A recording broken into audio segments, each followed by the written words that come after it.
Hello friends, അപ്പോൾ ഇന്നത്തെ വീഡിയോയിൽ നമ്മൾ സംസാരിക്കാൻ പോകുന്നത് ഒരു ഇൻട്രസ്റ്റിംഗ് ടോപ്പിക്കാണ്, ഇൻഫ്ലേഷൻ.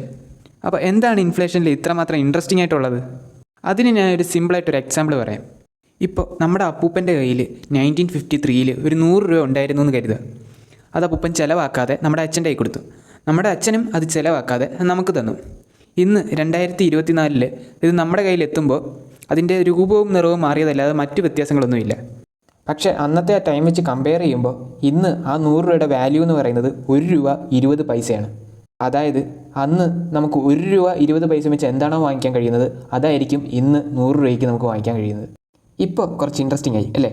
അപ്പോൾ ഇൻഫ്ലേഷനാണ് സാധനങ്ങളുടെ വില ഓരോ വർഷം തോറും കൂട്ടിക്കൊണ്ടിരിക്കുന്നതെന്ന് മനസ്സിലായി. അപ്പോൾ ഇന്നത്തെ വീഡിയോയിൽ നമ്മൾ പറയാൻ പോകുന്നത് എന്താണ് ഇൻഫ്ലേഷൻ, എന്തൊക്കെ കാരണങ്ങളാണ് കൊണ്ടാണ് ഇൻഫ്ലേഷൻ ഉണ്ടാകുന്നത്, പിന്നെ ഇൻഫ്ലേഷൻ എന്ന് പറയുന്നത് ഒരു മോശം സംഭവമാണോ, പിന്നെ എങ്ങനെയാണ് ഈ അൺഎംപ്ലോയ്മെൻ്റ് ഒക്കെ ഇൻഫ്ലേഷനുമായിട്ട് റിലേറ്റഡ് ആവുന്നത്, ഈ കാര്യങ്ങളൊക്കെയാണ് നമ്മൾ ഈ വീഡിയോയിലൂടെ സംസാരിക്കാൻ പോകുന്നത്. ഇവിടെ നമുക്ക് ഇൻഫ്ലേഷൻ്റെ ഒരു ഭീകരതയെപ്പറ്റി മനസ്സിലാക്കാം. ആദ്യം തന്നെ ഏറ്റവും ഇമ്പോർട്ടൻ്റ് ആയിട്ടുള്ളൊരു ക്വസ്റ്റ്യനാണ് ഇൻഫ്ലേഷൻ എങ്ങനെയാണ് സംഭവിക്കുന്നത്, ഇത് ആരൊക്കെ കാരണമാണ് ഈ സംഭവം ഉണ്ടാകുന്നത്. ഈ അടുത്താണ് ബഡ്ജറ്റ് അവതരിപ്പിച്ചത്. അതിൽ ഒട്ടുമിക്ക മാധ്യമങ്ങളിലും പറയുന്നുണ്ടായിരുന്നു എസെൻഷ്യൽ കമ്മോഡിറ്റീസിൻ്റെ വില കൂടി, സാധനങ്ങളുടെ എല്ലാം വില ഒരുപാട് കൂടിയിരിക്കുന്നു എന്നൊക്കെ. അപ്പോൾ നിങ്ങൾ വിചാരിക്കുന്നുണ്ടാവും ഈ ഇൻഫ്ലേഷൻ എന്ന് പറയുന്നത് ഗവൺമെൻറ് ഒഫീഷ്യൽസ് ആരെങ്കിലും സാധനങ്ങളുടെ വില കുറച്ച് കൂട്ടുന്നതാണോ ഇൻഫ്ലേഷൻ എന്ന്. എങ്കിൽ അങ്ങനെ അല്ല ഫ്രണ്ട്സ്. ഇൻഫ്ലേഷൻ സംഭവിക്കുന്നത് ശരിക്കും മറ്റ് ചില കാരണങ്ങൾ കൊണ്ടാണ്. അതിൽ 4 പ്രധാനപ്പെട്ട റീസണാണ് ഞാൻ ഇന്ന് ഈ വീഡിയോയിലൂടെ പറഞ്ഞു തരാൻ പോകുന്നത്. അതിലെ ഒന്നാമത്തെ പ്രധാനപ്പെട്ട റീസണാണ് എക്കണോമിക് ബൂം. എക്കണോമിക് ബൂം എന്താണെന്ന് വെച്ചാൽ നല്ല എക്കണോമിക് ഗ്രോത്ത് ഉണ്ടാവുക, അതായത് ബിസിനസ് അതേപോലുള്ള മറ്റ് ചെറുകിട വലിയ വ്യാപാരങ്ങളൊക്കെ നല്ല ഗ്രോത്ത് ഉണ്ടാവുക, അതായത് നല്ല പ്രോഫിറ്റിൽ ഗ്രോത്ത് ഉണ്ടാവുകയാണെന്നുണ്ടെങ്കിൽ അന്നേരം ആൾക്കാർക്ക് പൈസ കൂടുതൽ കിട്ടും. ഇങ്ങനെ പൈസ കൂടുതൽ കിട്ടുമ്പോൾ ആൾക്കാർക്ക് സ്പെൻഡ് ചെയ്യാനുള്ള സാധ്യതയും കൂടുതലാണ്. അങ്ങനെ കുറേ സാധനങ്ങൾക്ക് വേണ്ടി പൈസ സ്പെൻഡ് ചെയ്യുമ്പോൾ ആ ഐറ്റത്തിനൊക്കെ ഡിമാൻഡ് കൂടുകയും ചെയ്യും. ഡിമാൻഡ് ഒരുപാട് കൂടിക്കഴിഞ്ഞാൽ ആ പ്രോഡക്റ്റ് പ്രൊഡ്യൂസ് ചെയ്യുന്ന കമ്പനീസും ആ ബിസിനസ് ഓണേഴ്സിനും കൂടുതൽ പ്രോഫിറ്റ് കിട്ടുന്നതിനായിട്ട് സ്വാഭാവികമായിട്ടും കുറച്ച് റേറ്റ് കൂട്ടും. ഇനിയല്ല, ഡിമാൻഡിനനുസരിച്ച് അവർക്ക് പ്രോഡക്റ്റ് പ്രൊഡ്യൂസ് ചെയ്യാൻ പറ്റാത്ത സാഹചര്യങ്ങളിലും ഇവർ കുറച്ച് റേറ്റ് കൂട്ടിക്കൊടുക്കും. ഇതാണ് ഒന്നാമത്തെ റീസൺ ഇൻഫ്ലേഷന് കാരണമായിട്ടുള്ള. ഇപ്പോൾ ഒരു എക്സാമ്പിൾ പറയുകയാണെന്നുണ്ടെങ്കിൽ, ഇപ്പോൾ ഒരു എയ്റോപ്ലെയിൻ്റെ കേസ് എടുത്താൽ അതിൽ ഒരു 100 സീറ്റ് ഉണ്ടെന്ന് കരുതുക. അതിൽ 10 സീറ്റ് ഫസ്റ്റ് ക്ലാസ് ആണെന്ന് കരുതുക, ബാക്കി 90 എക്കണോമിക് ക്ലാസ്. അപ്പോൾ ആകെ 100 പേർക്ക് ആ പ്ലെയിനിൽ യാത്ര ചെയ്യാൻ കഴിയുള്ളൂ. സ്വാഭാവികമായിട്ടും ആ 100 പേർക്കും ഫസ്റ്റ് ക്ലാസ്സിൽ തന്നെ യാത്ര ചെയ്യാനായിരിക്കും ആഗ്രഹം കൂടുതൽ. അങ്ങനെ വരുമ്പോൾ ഫസ്റ്റ് ക്ലാസ്സിന് ഡിമാൻഡ് കൂടുതലാണ്. അപ്പോൾ എക്കണോമിക്കിനെ അപേക്ഷിച്ച് ഫസ്റ്റ് ക്ലാസ്സിന് ഡിമാൻഡ് കൂടുതലായതുകൊണ്ട് തന്നെ അതിന് റേറ്റും കൂടുതലായിരിക്കും. അതുപോലെ തന്നെ ഇപ്പോൾ ഇന്ത്യയിൽ ഒരു സ്പെഷ്യൽ ഇവൻറ്റ് നടക്കുന്ന ടൈമാണെന്നുണ്ടെങ്കിൽ ഇപ്പോൾ ആ 100 സീറ്റിനും ഡിമാൻഡ് കൂടുതലായിരിക്കും. അങ്ങനെ വരുമ്പോൾ ഈ ഇന്ത്യയിലേക്കുള്ള എല്ലാ ഫ്ലൈറ്റിനും ഡിമാൻഡ് കൂടുതലാണ്. അങ്ങനെ ആ ഒരു ടൈം എത്തുന്ന ടൈമിൽ ഇന്ത്യയിലുള്ള എല്ലാ ഫ്ലൈറ്റിനും റേറ്റും കൂടുതലായിരിക്കും. അങ്ങനെ വരുമ്പോൾ കൂടുതൽ പൈസ തരുന്ന പാസഞ്ചേഴ്സിന് മാത്രമേ ഫ്ലൈറ്റിൽ യാത്ര ചെയ്യാനാകൂ. ഇതേ സംഭവമാണ് എക്കണോമിക് ബൂമിംഗ് നടക്കുമ്പോൾ മറ്റ് എസെൻഷ്യൽ കമ്മോഡിറ്റീസിന് സംഭവിക്കുന്നത്. അപ്പോൾ ഇങ്ങനെ ഡിമാൻഡ് കൂടുന്നത് കാരണം ഇൻഫ്ലേഷൻ ഉണ്ടാകുന്നതിനെയാണ് ഡിമാൻഡ് പുൾ ഇൻഫ്ലേഷൻ എന്ന് പറയുന്നത്. ഇതുകൂടാതെ മറ്റ് ചില കാരണങ്ങൾ കൊണ്ടും റോ മെറ്റീരിയൽസിൻ്റെ റേറ്റ് കൂടാറുണ്ട്.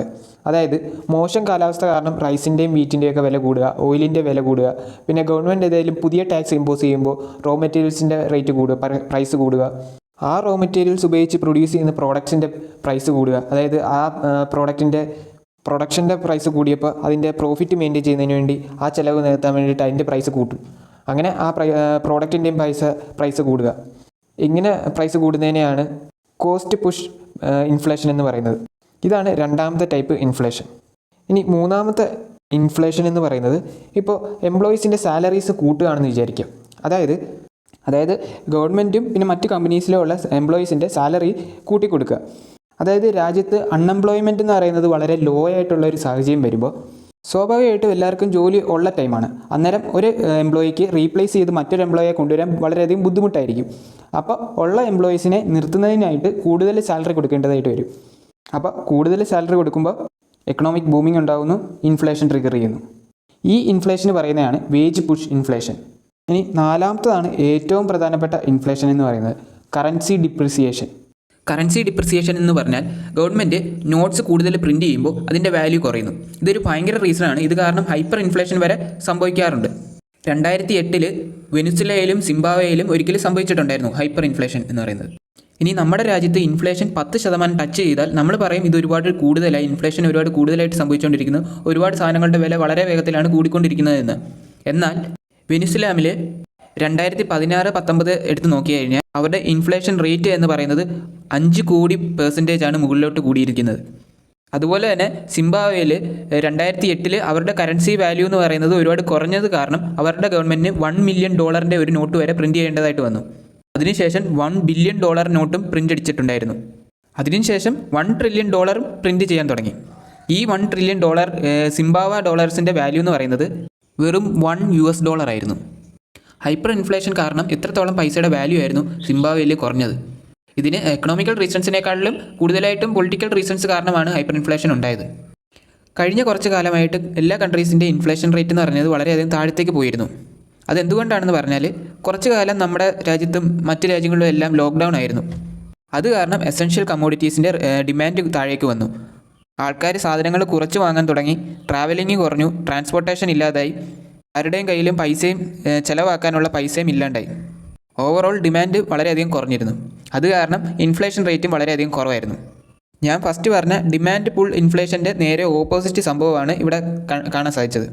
അതായത് ഡിമാൻഡ് കുറഞ്ഞു, അതിന് പുറകെ ഇൻഫ്ലേഷനും കുറഞ്ഞു. ആസ് എ റെസ്പോൺസ് മറ്റ് കൺട്രീസിലെ ആൾക്കാർ ക്യാഷ് ട്രാൻസ്ഫർ ചെയ്ത് പീപ്പിൾസിനെ ഫ്രീ ആയിട്ട് ഡിസ്ട്രിബ്യൂട്ട് ചെയ്യാൻ തുടങ്ങി. അപ്പോൾ നമ്മൾ വിചാരിക്കും ഇങ്ങനെ ചെയ്താൽ ഇൻഫ്ലേഷൻ റേറ്റ് കൂടില്ലേ എന്ന്. കൂടാൻ സാധ്യതയുണ്ടോ എന്ന് നിങ്ങൾക്ക് എന്താണ് തോന്നുന്നത്? നിങ്ങളുടെ അഭിപ്രായം കമൻറ്റിൽ പറയണം.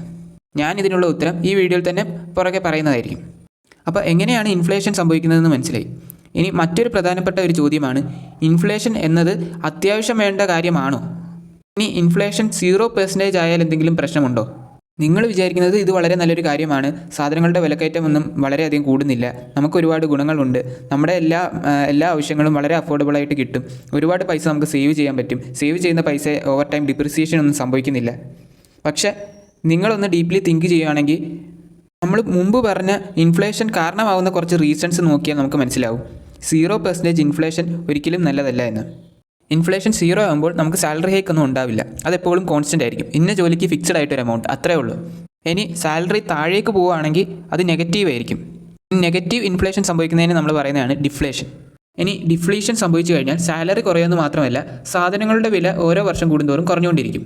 ഇപ്പോൾ നമുക്ക് തോന്നും ഇൻഫ്ലേഷനേക്കാളും ഡിഫ്ലേഷൻ സംഭവിക്കുകയാണെങ്കിൽ അത് നല്ലൊരു കാര്യമാണല്ലോ, സാധനങ്ങളുടെ വിലയെല്ലാം കുറയുമല്ലോ, അപ്പോൾ നമുക്കധികം സ്പെൻഡിങ് ഒന്നും വരില്ലല്ലോ എന്ന്. പക്ഷേ ഈ കാര്യം എല്ലാവരും ചിന്തിക്കാൻ തുടങ്ങും. പൈസ സേവ് ചെയ്താൽ ഡിഫ്ലേഷൻ കാരണം അതിൻ്റെ വാല്യൂ കൂടിക്കൊണ്ടിരിക്കും. ഇപ്പോൾ നമുക്ക് വാങ്ങിക്കേണ്ട സാധനങ്ങൾ ഒരു 5 വർഷം കഴിയുവാണെങ്കിൽ അത് കുറച്ചുകൂടി ചീപ്പറായിട്ട് നമുക്ക് വാങ്ങിക്കാൻ പറ്റുമല്ലോ. അതുകൊണ്ട് ഇപ്പോൾ വാങ്ങിക്കാൻ പറ്റുന്നതൊക്കെ ഒരു 5 വർഷം കഴിഞ്ഞ് വാങ്ങിക്കാനായിട്ട് വെക്കും. അങ്ങനെ പൈസയൊന്നും ചിലവാക്കാതെ വെക്കും. ഓവറോൾ സ്പെൻഡിങ് വളരെയധികം കുറയും. ഇത് ബിസിനസ്സിന് ഒരുപാട് ലോസസ് ഉണ്ടാകും. ആൾക്കാരുടെ ജോലി പോകാനുള്ള ചാൻസ് കൂടുതലാണ്. അങ്ങനെ അൺഎംപ്ലോയ്മെൻ്റ് ഒക്കെ കൂടുതലായിട്ട് സംഭവിക്കും. ഇൻഫ്ലേഷനും അൺഎംപ്ലോയ്മെൻറ്റും തമ്മിലുള്ള ഒരു വലിയൊരു കണക്ഷനാണ് ഇവിടെ കാണാൻ പറ്റുന്നത്. പക്ഷേ അങ്ങനെയൊക്കെ സംഭവിക്കുമോ? യെസ്, അങ്ങനെയൊക്കെ സംഭവിക്കും. അൺഎംപ്ലോയ്മെൻറ്റും ഇൻഫ്ലേഷനും ഒക്കെ ഒരു വലിയ ഇൻട്രസ്റ്റിംഗ് ആയിട്ടുള്ള ഒരു റിലേഷനുണ്ട്. അതിന് ഫിലിപ്സ് കർവ് എന്നാണ് പറയുന്നത്. ഈ ഒരു കർവ് പറയുന്നത് എന്ന് പറഞ്ഞാൽ ഹൈ ഇൻഫ്ലേഷൻ എന്ന് പറയുമ്പോൾ ലോ അൺഎംപ്ലോയ്മെൻറ്റ് എന്നായിരിക്കും. അതേപോലെ തന്നെ ലോ ഇൻഫ്ലേഷൻ എന്ന് പറയുന്നത് സംഭവിക്കുമ്പോൾ ഹൈ അൺഎംപ്ലോയ്മെൻറ്റും ആയിരിക്കും. ഇത് ആരും പ്രതീക്ഷിക്കാത്ത ഒരു റിലേഷൻ തന്നെയാണ് അല്ലേ? ഒരുപാട് ഹൈ ഇൻഫ്ലേഷൻ ആണെങ്കിൽ ജോലി സാധ്യതകൾ ഒരുപാട് കൂടുതലായിരിക്കും. ഇനി ഇൻഫ്ലേഷൻ തീരെ കുറവാണെങ്കിൽ ഒരുപാടധികം ജോലി നഷ്ടപ്പെടാനും ഇനി ജോലി കിട്ടാതിരിക്കാനുള്ള സാധ്യതയും വളരെയധികം കൂടുതലാണ്. വെനിസുലയിൽ ഇൻഫ്ലേഷൻ കൂടിയത് കാരണം 100% ആയിരുന്നു എംപ്ലോയ്മെൻറ്റ് ഉണ്ടായിരുന്നത്, അതായത് 0% അൺഎംപ്ലോയ്മെൻറ്റ്. ഈ ഒരു ഇൻഫ്ലേഷൻ ഉണ്ടാകുന്നതിന് പ്രധാനമായിട്ടും പൊളിറ്റിക്കൽ ഫാക്ടേഴ്സൊക്കെ കാരണമായിരുന്നു.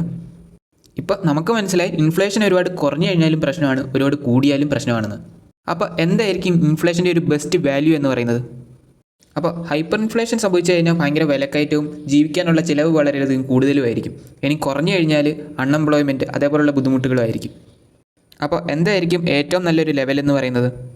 ഇനി ഒരു ഡെവലപ്ഡ് കൺട്രീസിൻ്റെ കേസ് പറയുകയാണെന്നുണ്ടെങ്കിൽ അവിടുത്തെ ഇൻഫ്ലേഷൻ റേറ്റ് എന്ന് പറയുന്നത് 2% ആയിരിക്കണം. അത് മാക്സിമം സ്റ്റേബിളും ആയിരിക്കണം. അവിടുത്തെ ഗവൺമെൻറ് അത് മാക്സിമം അത് തന്നെ മെയിൻറ്റെയിൻ ചെയ്യാൻ കൺസിസ്റ്റൻ്റ് ആയിട്ട് ശ്രമിച്ചുകൊണ്ടേയിരിക്കണം. ഇനി ഇന്ത്യയുടെ കേസ് പറയുകയാണെന്നുണ്ടെങ്കിൽ അവിടുത്തെ ഇൻഫ്ലേഷൻ റേറ്റ് എന്ന് പറയുന്നത് 4% ആയിരിക്കണം. അത് +or-2 ആവാം. അതായത് 2 to 6% വരെ പോകുന്നതിന് കുഴപ്പമില്ല.